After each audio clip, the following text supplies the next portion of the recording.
Welcome to today's broadcast on AI Health Insight. Moses here, and today we are just asking ourselves, what does eating better looks like for you? So let's look into this. So I'm going to look at some variables that constitute basically from looking at what's available online, what constitute of what we call, let's say we are looking at the construct eating better. This is a construct, and these are the variables. So nutritional balance that makes up the construct, portion control, frequency and timing of meals, dietary preferences or restrictions, hydration, food quality, mindful eating, culture, personal preferences, sustainability, and social aspects. So that's about 10 pieces that makes up this construct. Now, each one, you could look at each one as a block, a brick, and they come together to make whatever, a wall. So that's why we call it a construct. It's not something that exists. Better eating is not something that exists. It's something that we make up to because we communicate. So let's look at what before I would have considered to be nutritional balance. I would have said include food groups like fruit, vegetables, protein, whole grains, and natural fats. Now, this would have been, or this is what would be available for the general man looking for information. So, a lot of things to comment on here. First of all, there is no protein, and you put protein in your mouth or you put meats in your mouth. So, this is a misnomer. This is what? Carbohydrates. This is carbohydrates. This here is fats or fatty acids. So, this important, those highlighted here, important. These are the two important macronutrients. There is no mention, which comes down here, emphasize on vitamins, minerals. These are important. And then they say essential nutrients. Well, essential nutrients would be your amino acids, which is coming from your meats and your eggs, fatty acids, vitamins, minerals, and of course hydration. So nutritional balance here, when you read and you study, you come to this whole set of canny way of putting things. This is glucose and fructose. So it's glucose and fructose here. Here is more glucose and fructose, glucose, right? Glucose with a lot of other anti-nutrients, because you would know whole grains has a lot of anti-nutrients, including this great anti-nutrient here. What is essential nutrients? Essential nutrients are amino acids, fatty acids, vitamins, and minerals. So quite a statement. Reduce or reduction on processed foods, whatever that means. This is glucose and fructose, right? Glucose, fructose, galactose, which would make glucose. So when we look at the pattern of glucose, we go glucose is the molecule. So fructose, fructose would be metabolized by the liver, and then that would become glucose if it works out, killing the liver at the same time. Galactose or lactose would be metabolized the same time to make glucose. So let's go, if these things get into the body, if fructose get into the body, meaning into the portal vein to the liver, it's really glucose we are trying to make from it. So glucose is actually more safe than fructose from this very conceptual point of view. The problem with glucose is if you have glucose in a highly available set, which would stimulate a lot of other organs to do things, and you do not have enough amino acids to help these organs to recover after they are stimulated because of glucose. I would not get into the details here. You should know what I'm speaking about, and you should know the organs.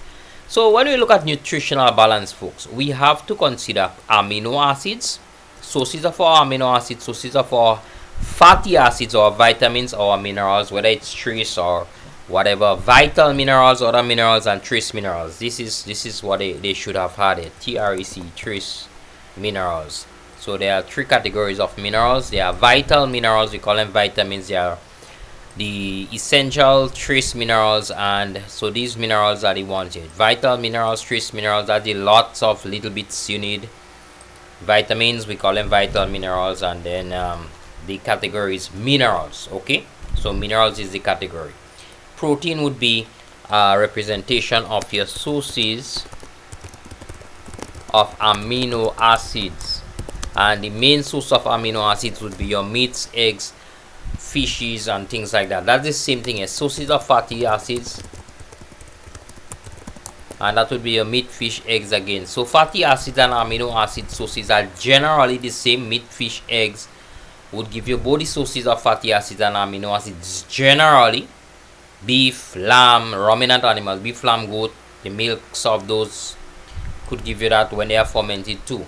I can't say much about plants because when you look about nutritional balance at the highest level, is you might be thinking what you put in your mouth, and then what you put in your mouth has nothing to do with what gets into your bloodstream, and that is because you have an acidic stomach that may not be acidic, which is what the troubles of today is. Please look at my video. I would continue making video about the acidic stomach as the element of surprise. The second factor in that construct we call portion control. Now this should never be part of the construct, because if you are eating fatty acids, meat, eggs, fish, sources of fatty acids and amino acids, automatically the body, your human body, knows how to control your portion sizes. If you are eating a lot of sources of glucose, which is whole grains, vegetables and fruits, processed sugars and those things, except when you put fiber, you do not have good portion control. You end up with problems, and that's where you would have to fight up. You literally have to go ahead and struggle to eat and overeat or undereat or eat and eat and eat.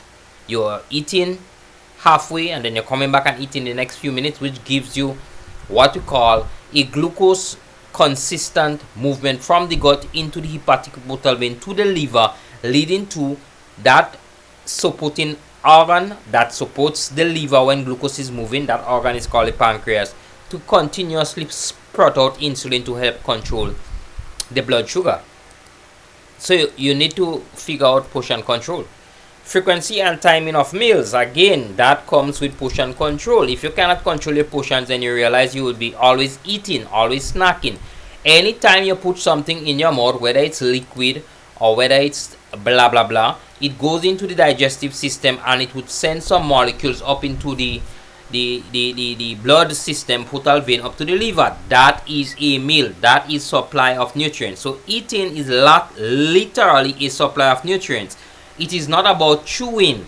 It is the supply of nutrients. Whenever you supply nutrients through the small intestine up to the blood system, portal vein, up to the liver, you are eating. And that is a practice we have to control also, because again, anything to the liver, targeting the liver, once it has molecules of glucose, what we see happening is that the pancreas would intervene to support the liver, because the liver cannot handle glucose when it's coming in like that by itself, just like this, because the liver is actually supposed to be squirting out glucose into the blood. So glucose is flowing into the blood, and the pancreas is creating insulin to steer glucose on a big ship to its location where it is needed. And if the glucose is not needed and you're putting it in your blood, like in the night when you are sleeping, you have problems. Dietary preferences and restrictions, well, that here is literally your cautionary note for whether you know what you're doing, and then second, whether you have some intolerances that you need to figure out. It's another part of the construct we call balanced eating.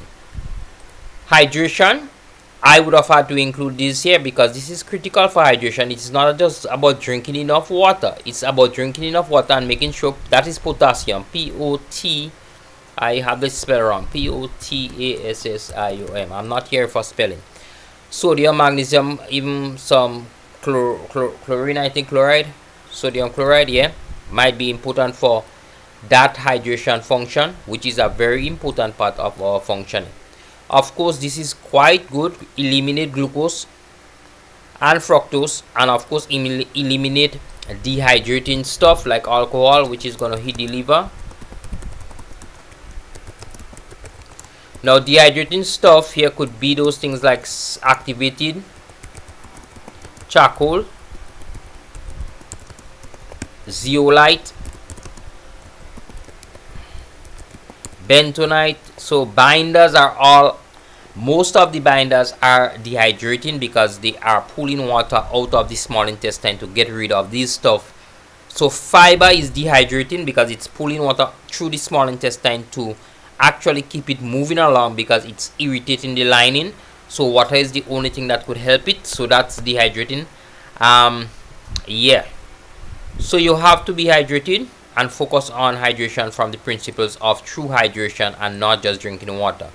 Get to know your stuff about hydration. This is critical now because we are under climate warning all the time. Climate change is impacting our health. The organic, locally stored, right, of course, get the best meat you want, get the best whatever you're eating.